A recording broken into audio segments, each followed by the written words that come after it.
Laude, Guinée équatoriale. Un homme tombe, un régime tremble. Scandale à Malabo. Balthazar Bello Ngonga, l'ex-patron de l'argent sale face à la justice. Ce 30 juin 2025, un nom bien connu des cercles du pouvoir équato-guinéen s'est présenté devant le tribunal de Malabo. Mais cette fois, dans le box des accusés. Balthazar Ebang Ngonga, alias Bello, ex-directeur de l'Agence nationale d'investigation financière, est jugé pour détournement massif de fonds publics, enrichissement illicite et abus de pouvoir. Mais ce procès n'est pas une simple affaire de corruption. C'est un règlement de compte au sommet de l'État. 10 mois derrière les barreaux à Black Beach, l'une des prisons les plus redoutées d'Afrique. Des millions envolés vers les îles Caïmans.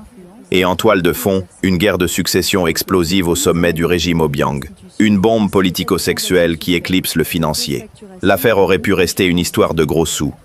Mais en novembre 2024, un séisme secoue le pays. Des vidéos sexuelles explosives de Bello, en compagnie de femmes influentes, font surface sur les réseaux sociaux. Un tsunami médiatique. Des visages connus. Des alliances fracassées. Selon plusieurs sources, ces fuites seraient orchestrées depuis le sommet de l'État, directement par le sulfureux vice-président Teodoro Nguema Obiang, dans le cadre de luttes intestines pour le pouvoir. L'objectif ?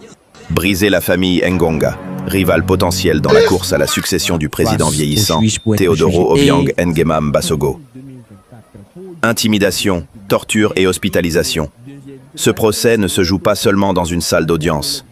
Il se poursuit dans les couloirs sombres de Black Beach. Menaces, pression physique, visites nocturnes par des hommes liés à la sécurité présidentielle. Plusieurs hospitalisations, une mise au pas brutale. Le régime veut faire un exemple.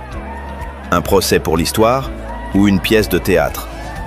Dans un climat tendu et sous haute sécurité, le procès s'ouvre avec 18 ans de prison requis contre Balthazar Ngonga.